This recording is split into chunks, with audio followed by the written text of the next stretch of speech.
இன்றைய நாளில் கவனமீர்த்த செய்திகளை பார்க்கலாம்.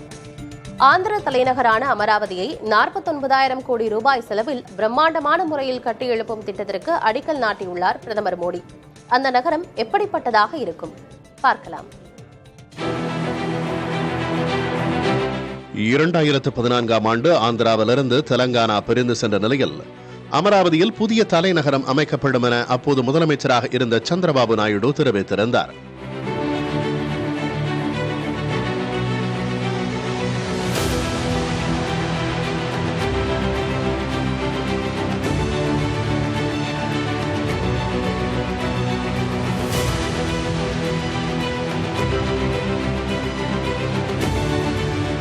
ஆனால் ஆட்சி மாற்றம் ஏற்பட்டு ஜெகன்மோகன் தலைமையிலான அரசு அமைந்ததால் அமராவதி திட்டம் கிடப்பில் போடப்பட்டது.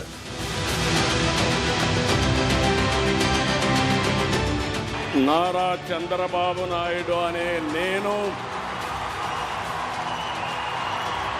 தற்போது சந்திரபாபு நாயுடு மீண்டும் ஆட்சியில் அமர்ந்துள்ள நிலையில் சிங்கப்பூர் அரசின் மாஸ்டர் பிளான் உதவியுடன் அமராவதியை 3 ஆண்டுகளுக்குள் கட்டி எழுப்பும் திட்டம் வேகம் பெற்றுள்ளது. 217 சதுர கிலோமீட்டர் பரப்பளவுள்ள புதிய நகரத்தில் அனைத்து கட்டமைப்பு வசதிகளும் அதிநவீன தொழில்நுட்பத்துடன் அமைக்கப்படும் என தெரிவிக்கப்பட்டுள்ளது.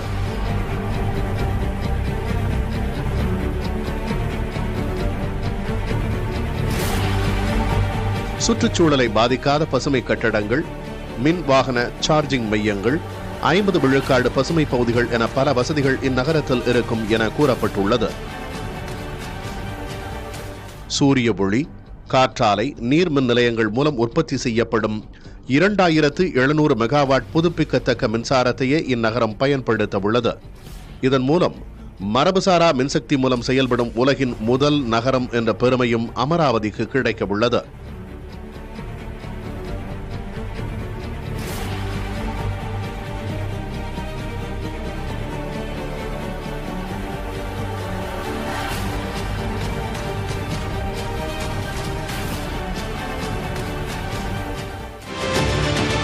AI தொழில்நுட்பத்திற்கு பிறகு குவாண்டம் கம்ப்யூட்டிங் உலகின் கவனத்தை ஈர்த்து வரும் நிலையில் அதில் உலகின் முக்கிய மையங்களில் ஒன்றாக அமராவதியை மாற்ற ஆந்திர முதலமைச்சர் சந்திரபாபு நாயுடு திட்டமிட்டுள்ளார்.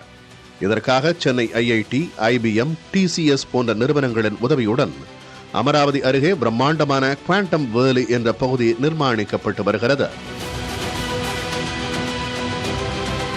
இங்கு இந்தியாவின் முதல் குவாண்டம் கம்ப்யூட்டரை IBM, TCS ஆகிய நிறுவனங்கள் வரும் ஆந்திர அரசுடன் இணைந்து இந்த ஆண்டுக்குள் உருவாக்க உள்ளன.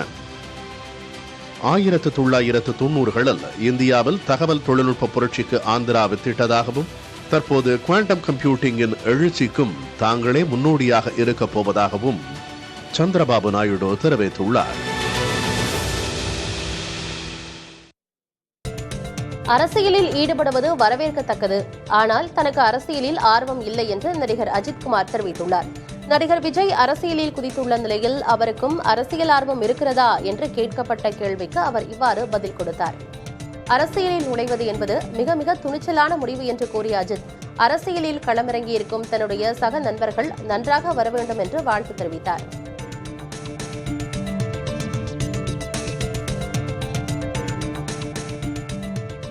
உடல் எடை குறைப்பு மருந்துகளை அதிகாரப்பூர்வமாக அங்கீகரிக்க ஐநாவின் உலக சுகாதார நிறுவனம் முடிவெடுத்திருப்பதாக தகவல்கள் வெளியாகியுள்ளன. உடல் பருமன் என்பது உலகளாவிய சுகாதார பிரச்சினையாக தீவிரமடைந்து வருகிறது. உலக அளவில் 100 கோடிக்கும் மேற்பட்டோர் உடல் பருமன் பிரச்சினையால் பாதிக்கப்பட்டுள்ளனர். இவர்களில் 70 விழுக்காட்டினர் பொருளாதாரத்தில் பின்தங்கியுள்ள நாடுகளில் வாழ்பவர்கள். இந்நிலையில் குழந்தைகள், பதின்பருவத்தினர், பெரியவர்களிடையே உடல் எடை குறைப்பு மருந்துகள் அதிகாரப்பூர்வமிக்க பரிந்துரைக்க உலக சுகாதார நிறுவனம் முடிவெடுத்துள்ளது. 2023இல் போதிய ஆதாரங்கள் இல்லாததால் உடல் எடை குறைப்பு மருந்துகளை அங்கீகரிக்க மறுத்த உலக சுகாதார நிறுவனம் தற்போது தன் நிலைப்பாட்டை மாற்றிக் கொண்டுள்ளது. எடை குறைப்பு மருந்துகளுக்கு குறைந்தது மாதம் $1000 செலவாகும் என்பதால் ஏழை மற்றும் நடுத்தர வர்க்க மக்களுக்கு உகந்த விலையில் மருந்துகள் கிடைக்க செய்ய வேண்டும் என உலக சுகாதார நிறுவனம் வலியுறுத்தியுள்ளது. அமெரிக்காவில் விற்பனையாகும் அதிகளவு ஐபோன்கள் இந்தியாவில் உற்பத்தி செய்யப்பட்டவை என அந்நிறுவனத்தின் தலைமைச் செயல் அதிகாரி டிம் குக் தெரிவித்துள்ளார். தனியார் தொலைக்காட்சியில் பேசிய அவர், ஜூன் காலாண்டில் அமெரிக்காவில் விற்கப்பட்ட பெரும்பாலான ஐபோன்கள் இந்தியாவில் தயாரிக்கப்பட்டவை என கூறினார். டிரம்பின் வரி கொள்கைகளை சுட்டிக்காட்டிய அவர், ஜூன் மாதத்திற்கு பிறகு நிலைமை எவ்வாறு மாறும் என தெரியவில்லை என கூறினார். இதற்கிடையில் அமெரிக்காவில் விற்பனையாகி வரும் iPads, iMac, apple watches, AirPods உள்ளிட்டவை வியட்நாமில் உருவாக்கப்பட்டவை என தெரிவித்த டிம் குக், சீனாவின் 145% இறக்குமதி வரியை ஒப்பிடும்போது வியட்நாமின் 10% இறக்குமதி வரி குறைவுதான் என தெரிவித்துள்ளார். மைக்ரோசாப்ட் நிறுவனரும் உலக பெரும் பணக்காரர்களில் ஒருவருமான பில் கேட்ஸுக்கு ஆஸ்பர்ஜர்ஸ் சிண்ட்ரோம் இருப்பதாக அவரது மகள் பிபி கேட்ஸ் தெரிவித்துள்ளார். ஆஸ்பர்ஜர்ஸ் சிண்ட்ரோம் என்பது ஆட்டிச குறைபாட்டின் ஒரு வகைமை. 22 வயதாகும் Phoebe Gates Call Her Daddy எனும் பாட்காஸ்ட் நிகழ்ச்சியில் கலந்து கொண்டு தன் தந்தையை பற்றி உரையாடினார். தன்னுடைய ஆண் நண்பர்களை வீட்டுக்கு அழைத்து வரும்போது தந்தை வினோதமாக நடந்து கொள்வார் என்றும் அது தனது நண்பர்களுக்கு அச்சமூட்டுவதாகவும் தனக்கு வேடிக்கையாகவும் இருக்கும் என்றும் அவர் கூறியுள்ளார். பில்கேட்ஸுக்கு ஆட்டிச குறைபாடு இருப்பதாக மருத்துவ ரீதியாக உறுதிப்படுத்தப்படவில்லை. ஆனால் கடந்த பிப்ரவரி மாதம் பேட்டி ஒன்றில் இன்றைய உலகில் தான் சிறுவனாக இருந்திருந்தால் தனக்கு ஆட்டிசம் இருப்பதாக மருத்துவர்கள் அறிவித்திருப்பார்கள் என்று பில்கேட்ஸ் கூறியிருந்தார். தான் சிறுவனாக இருந்தபோது தனக்கு குறிப்பிட்ட செயல்களை செய்வதில் தடுமாற்றம் இருந்ததாகவும் அதை தனது பெற்றோரால் புரிந்து கொள்ள முடியவில்லை என்றும் பில்கேட்ஸ் கூறியிருந்தார்.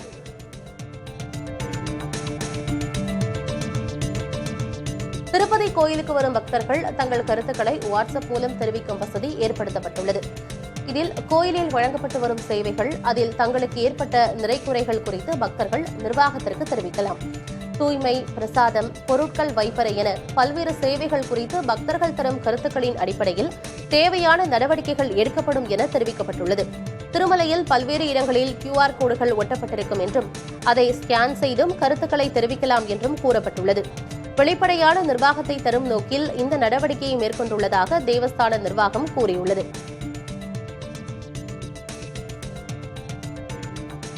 திருவாரூரைச் சேர்ந்த பர்னிச்சர் கடை உரிமையாளர் ஒருவர் தனது பிள்ளைகள் பயின்ற அரசு பள்ளிக்கு 2 லட்சம் ரூபாய் மதிப்பிலான பொருட்களை கல்விச் சீராக வழங்கியுள்ளார். திருவாரூர் EVS நகரைச் சேர்ந்த சித்தி விநாயகம் என்பவரின் பிள்ளைகளான விக்னேஸ்வரன், புகழரசன் ஆகியோர் அலிவலத்தில் உள்ள ஊராட்சி ஒன்றிய தொடக்கப் பள்ளியில் பயின்றனர். இவர்கள் தாங்கள் பயின்ற பள்ளிக்கு தேவையான பொருட்களை சீராக கொடுக்குமாறு தந்தையிடம் விருப்பம் தெரிவித்துள்ளனர். இதை நிறைவேற்றும் விதமாக மேஜைகள், நாற்காலிகள், புத்தக அலமாரிகள், கரும்பலகைகள் உட்பட 2 லட்சம் ரூபாய் மதிப்புள்ள பொருட்களை பள்ளிக்கு கல்வி சீராக கொடுத்துள்ளார் சித்தி விநாயகம். இவற்றை 5 சரக்கு வாகனங்களில் வைத்து மேளதாளம் முழங்க ஊர்வலமாக பள்ளிக்கு கொண்டு வந்த அவர் ஆசிரியர்களிடம் ஒப்படைத்தார்.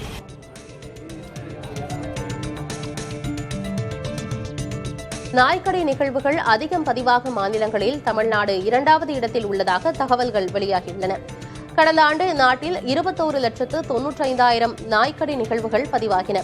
இதில் தமிழ்நாட்டில் மட்டும் 4,79,000 நாய்க்கடை நிகழ்வுகள் பதிவானதாகவும் 40 பேர் உயிரிழந்ததாகவும் தெரிவிக்கப்பட்டுள்ளது. இந்த ஆண்டு முதல் 3 மாதங்களிலேயே 1,24,000 பேர் நாய்க்கடி மற்றும் வெறிநாய்க்கடியால் பாதிக்கப்பட்டுள்ளதாகவும் 4 பேர் உயிரிழந்திருப்பதாகவும் தகவல்கள் வெளியாகியுள்ளன.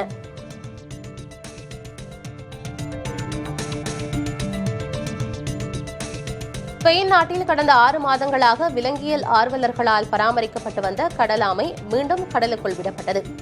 கடலில் அதன் செயல்பாடுகளை கண்காணிக்க GPS கருவியும் அதன் ஓட்டில் பொருத்தப்பட்டுள்ளது. கடந்த ஆண்டு அக்டோபரில் அமோடோரஸ் கடற்கரையில் பெரிய ஆமை காயம்பட்டு தவிப்பதை பார்த்த சில நீச்சல் வீரர்கள் அதை விலங்கியல் ஆர்வலர்களிடம் ஒப்படைத்தனர். அவர்கள் ஆமைக்கு சிகிச்சை அளித்து குணமாக்கினர். இன்னும் சில மாதங்கள் ஆமையை பராமரிக்க நினைத்திருந்த நிலையில் அதன் உடல்நலம் சரியில்லாமல் போனதால் இயல்பான வாழிடத்தில் விடுவதே சரி என கருதி அதை கடலில் விட்டுள்ளனர். எனினும் அதன் செயல்பாடுகள் GPS கருவி மூலம் கண்காணிக்கப்பட்டுக் கொண்டே இருக்கும்.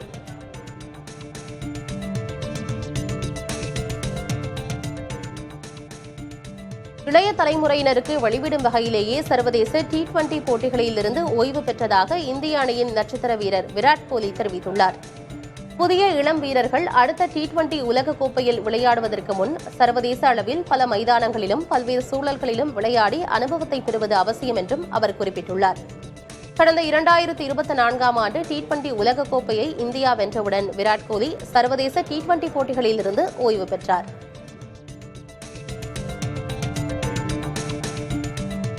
அடிக்கடி CT ஸ்கேன் எடுப்பவர்களுக்கு புற்றுநோய் ஏற்படுவதற்கான பாதிப்பு மிக அதிகம் இருப்பதாக மருத்துவர்கள் எச்சரிக்கின்றனர். CT ஸ்கேனின் அதீத கதிர்வீச்சு காரணமாக உடல் உறுப்புகளில் புற்றுநோய் பாதிப்பு எளிதில் ஏற்படுவதாகவும் குறிப்பாக குழந்தைகளை சிடி ஸ்கேன் அதிகம் பாதிப்பதாகவும் புதிதாக உருவாகும் புற்றுநோய்களில் சிடி ஸ்கேன்களின் பங்கு 5% வரையில் இருக்கக்கூடும் என்று மருத்துவ ஆய்விதழ் ஜமா இன்டர்நேஷனல் மெடிசனில் வெளிவந்துள்ள ஆய்வில் தெரிவிக்கப்பட்டுள்ளது. இந்நிலையில் முடிந்த அளவில் சிடி ஸ்கேன் எடுப்பதை குறைக்க வேண்டும் என்று மருத்துவர்கள் அறிவுறுத்துகின்றனர்.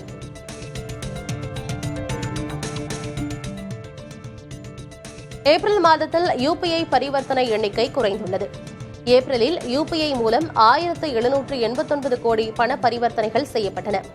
இதை மார்ச்சுடன் ஒப்பிடுகையில் 2.2% சரிவாகும். மார்ச்சில் 1830 கோடி யுபிஐ பரிவர்த்தனைகள் செய்யப்பட்டன. அதேபோல மார்ச் மாதத்தில் யுபிஐ மூலம் 24 கோடியே 80 லட்சம் ரூபாய் பரிவர்த்தனை செய்யப்பட்ட நிலையில் ஏப்ரலில் இது 24 கோடி ரூபாயாக குறைந்துள்ளது. ஏப்ரலில் தொழில்நுட்ப கோளாறு காரணமாக ஏப்ரலில் யுபிஐ பரிவர்த்தனை குறைந்ததாக கூறப்படுகிறது.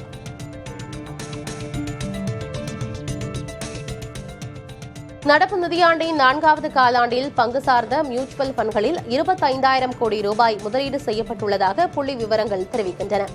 குறிப்பாக பங்குகள் சார்ந்த மியூச்சுவல் ஃபண்ட் திட்டங்களில் அதிக முதலீடுகள் வந்திருப்பதாக மோதிலால் ஓஸ்வால் சொத்து மேலாண்மை நிறுவனம் கூறியுள்ளது. குறிப்பாக அனைத்து வகை மியூச்சுவல் ஃபண்ட் திட்டங்களிலும் ஜனவரி முதல் மார்ச் வரையிலான காலாண்டில் 1,17,000 கோடி ரூபாய் முதலீடு செய்யப்பட்டுள்ளதாக தெரிவிக்கப்பட்டுள்ளது. அதே நேரம் 1,10,000 கோடி ரூபாய் மதிப்பீட்டில் கடன் பத்திர திட்டங்களில் இருந்து முதலீடுகள் வெளியேறியுள்ளதாகவும் மோதிலால் ஓஸ்வால் தெரிவித்துள்ளது. நாட்டிய கலைக்கு புகழ் பெற்ற தஞ்சாவூர் பெரிய கோயிலில் நடமாடுவதில் தவறு இல்லை என்றும் பெரிய கோயில் பாதுகாப்பு குழுவினர் தெரிவித்துள்ளனர். நாட்டியமாடி வீடியோ எடுத்து மகிழ்வது தவறு இல்லை என்றும் சமூக விரோத செயல்கள் நடக்காமல் தான் பாதுகாக்க வேண்டும் என்றும் அவர்கள் வலியுறுத்தியுள்ளனர். பெரிய கோயிலுங்கிறது அது ஒரு நாட்டியத்துக்கு புகழ்பெற்ற இடம்னு சொல்றப்ப அதுல சில கலாச்சார போலீஸ்கள் நடனமாடக்கூடாதுன்னு சொல்றதுங்கிறது அது முற்றிலும் அது அந்த கருத்து ரொம்ப தடை செய்யப்பட வேண்டிய அப்படி சொல்ல யாருக்கும் உரிமை கிடையாது. வருஷம் நாட்டியாஞ்சலி நிகழ்ச்சி நடத்தப்பட்டு இருக்கு. நல்ல மாணவிகள் பல பேர் அங்க தங்களுடைய மேடை திறமையை அங்க அரங்கேற்றாங்க. பெரிய கோயிலை பொறுத்த வரைக்கும் அந்த நந்தி சிலையை சுற்றி அந்த நாட்டியாஞ்சலி நிகழ்ச்சி மிக புகழ்பெற்று எல்லாரும் வரக்கூடிய விஷயமா இருக்கு. அது டூரிஸ்டுகளுடைய ஒரு முக்கியமான இடமாவும் இருக்கு. நீங்க பெரிய கோயிலுங்கிறத வெறுமனே அது ஒரு தொல்பொருள் சின்னமாகவும் வரலாற்று சின்னமாகவும் வழிபாட்டு தலமாகவும் இருக்கக்கூடிய ஒரு இடத்தை அதுக்கு இந்த மாதிரி ஒரு சில பண்பாட்டு கலாச்சார போலீஸ் நிறுத்தி இதெல்லாம் தடை பண்ணதுங்கிறது ஒரு சமூக விரோதமான காரியம். அதை இயல்பா விட்டுருங்க. மயில் தோகை விரித்து ஆடும், குயில் கூகுன்னு சொன்னா அங்க வரக்கூடிய பெண்கள் ஒரு தமிழ் வருஷத்தன்னைக்கு தன்னுடைய மகிழ்ச்சியை தெரிவிக்கிறாங்க. அதுல ஏதாவது ஆபாசம் இருக்கா? அதுல ஏதாவது கலாச்சார சீர்கேடு என்ன இருக்கு? திருவாரூர் உள்ளிட்ட 3 மாவட்டங்களில் மே தின நாளில் தொழிலாளர்களுக்கு விடுப்பு அல்லது இரட்டிப்பு சம்பளம் வழங்காத 82 நிறுவனங்கள் மீது தொழிலாளர் நலத்துறை நடவடிக்கை எடுத்துள்ளது. திருவாரூர் தொழிலாளர் நல உதவி ஆணையர் தலைமையிலான அலுவலர்கள் திருவாரூர், மயிலாடுதுறை, நாகை மாவட்டங்களில் உள்ள பல்வேறு வகையான 118 வர்த்தக மையங்களில் திடீர் ஆய்வு நடத்தினர். அப்போது 43 கடைகள், வணிக நிறுவனங்கள், 37 உணவு நிறுவனங்கள் மற்றும் 2 மோட்டார் போக்குவரத்து நிறுவனங்கள் என மொத்தம் 82 நிறுவனங்கள் தங்கள் பணியாளர்களுக்கு இரட்டிப்பு சம்பளமோ விடுமுறையோ அளிக்க வழிவகை செய்யவில்லை என உறுதியானது.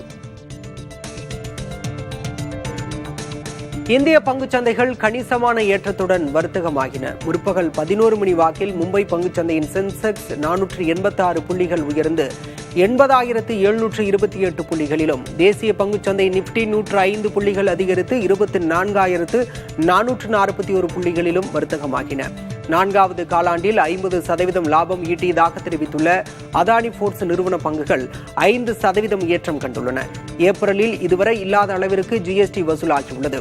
அந்நிய முதலீடுகள் சந்தைகளில் அதிகரித்துள்ளது போன்றவையும் சந்தைகள் ஏற்றத்திற்கு காரணமாக அமைந்தன.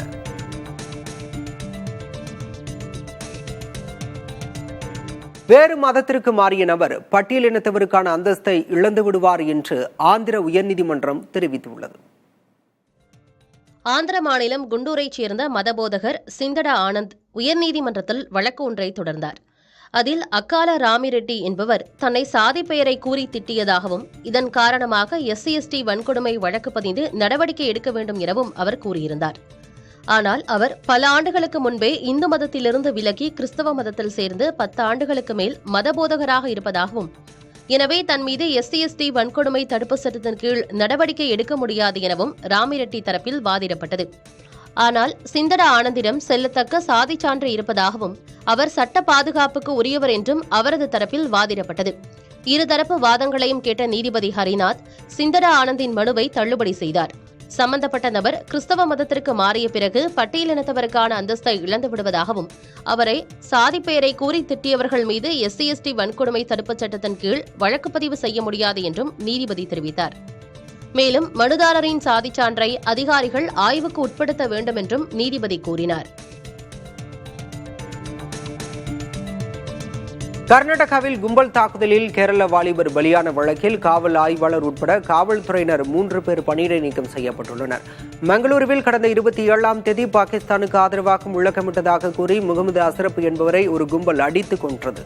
இந்த விவகாரத்தில் பணியில் அலட்சியமாக செயல்பட்டதாக மங்களூர் ரூரல் காவல் நிலைய ஆய்வாளர் சிவகுமார் உள்ளிட்ட 3 பேரை பணியிடை நீக்கம் செய்து காவல் ஆணையர் அனுபவம் அகர்வால் உத்தரவிட்டுள்ளார். நேஷனல் ஹெரால்டு வழக்கில் காங்கிரஸ் மூத்த தலைவர் சோனியா காந்தி, ராகுல் காந்திக்கு உள்ளிட்டோருக்கு நீதிமன்றம் நோட்டீஸ் அனுப்பியுள்ளது. இந்த வழக்கு டெல்லி ரோஸ் அவென்யூ நீதிமன்றத்தில் விசாரணைக்கு வந்த நிலையில் அமலாக்கத்துறை வாதம் நடைபெற்றது. இதையடுத்து குற்றப்பத்திரிகை அடிப்படையில் சோனியா காந்தி, ராகுல் காந்தி, சாம் பிட்ரோடோ உள்ளிட்ட 8 பேருக்கு நீதிபதி விஷால் கோகனே நோட்டீஸ் அனுப்ப உத்தரவிட்டார். மேலும் அடுத்த கட்ட விசாரணையை வரும் 8ஆம் தேதிக்கு ஒத்திவைத்தார். நேஷனல் ஹெரால்டு நிறுவனத்தின் பல கோடி ரூபாய் சொத்துக்களை காங்கிரஸ் அபகரித்ததாக பாஜக மூத்த தலைவர் சுப்பிரமணியன் சுவாமி வழக்கு தொடர்ந்திருந்தார். மெட்டா நிறுவன தலைவர் மார்க் ஜுகர்பர்க் இன்ஸ்டாகிராம் மற்றும் வாட்ஸ்அப் சமூக தளங்களை விற்பனை செய்யும் நெருக்கடியில் இருப்பதாக தகவல் வெளியாகியுள்ளது. ஃபேஸ்புக் சமூக தளத்தை உருவாக்கிய மார்க் ஜுகர்பர்க் அடுத்து இன்ஸ்டாகிராம் தளத்தை 2012ஆம் ஆண்டும், வாட்ஸ்அப் தளத்தை 2014ஆம் ஆண்டும் வாங்கினார். ஆனால் இந்த வணிகத்தில் விதிகள் மீறப்பட்டுள்ளதாக கூறி அமெரிக்க அரசின் வர்த்தக அமைப்பான பெடரல் ட்ரேட் கமிஷன் நீதிமன்றத்தில் வழக்கு தொடரப்பட்டுள்ளது. இதில் அரசு தரப்புக்கு வெற்றி கிடைக்கும் பட்சத்தில் இன்ஸ்டாகிராம், வாட்ஸ்அப்பை விற்க வேண்டிய நெருக்கடிக்கு தள்ளப்படுவார். மெட்டா நிறுவனத்திற்கு மிகப்பெரிய அளவில் இன்ஸ்டாகிராம் தான் வருவாயை அள்ளி கொடுத்து வருவது குறிப்பிடத்தக்கது. இன்ஸ்டாகிராம், வாட்ஸ்அப் கைமாறும் பட்சத்தில் அது மார்க் சுகர்பர்க்கு பின்னடைவாக அமைவதுடன் சர்வதேச சமூக ஊடக வணிகமும் பெரும் மாற்றம் காணும் என கருதப்படுகிறது. அடிக்கடி சிடி ஸ்கேன் எடுப்பவர்களுக்கு புற்றுநோய் ஏற்படுவதற்கான வாய்ப்பு மிக அதிகம் இருப்பதாக மருத்துவர்கள் எச்சரிக்கின்றனர். சிடி ஸ்கேனின் அதீத கதிர்வீச்சு காரணமாக உடல் உறுப்புகளில் புற்றுநோய் பாதிப்பு எளிதில் ஏற்படுவதாகவும், குறிப்பாக குழந்தைகளை சிடி ஸ்கேன் அதிகம் பாதிப்பதாகவும், புதிதாக உருவாகும் புற்றுநோய்களில் சிடி ஸ்கேன்களின் பங்கு 5% வரையில் இருக்கக்கூடும் என்றும் அமெரிக்க மருத்துவ ஆய்விதழ் ஜாமா இன்டர்னல் மெடிசனில் வெளிவந்துள்ள ஆய்வில் தெரிவிக்கப்பட்டுள்ளது. இந்நிலையில் முடிந்த அளவில் சிடி ஸ்கேன் எடுப்பதை குறைக்க வேண்டும் என்று மருத்துவர்கள் அறிவுறுத்தியுள்ளனர்.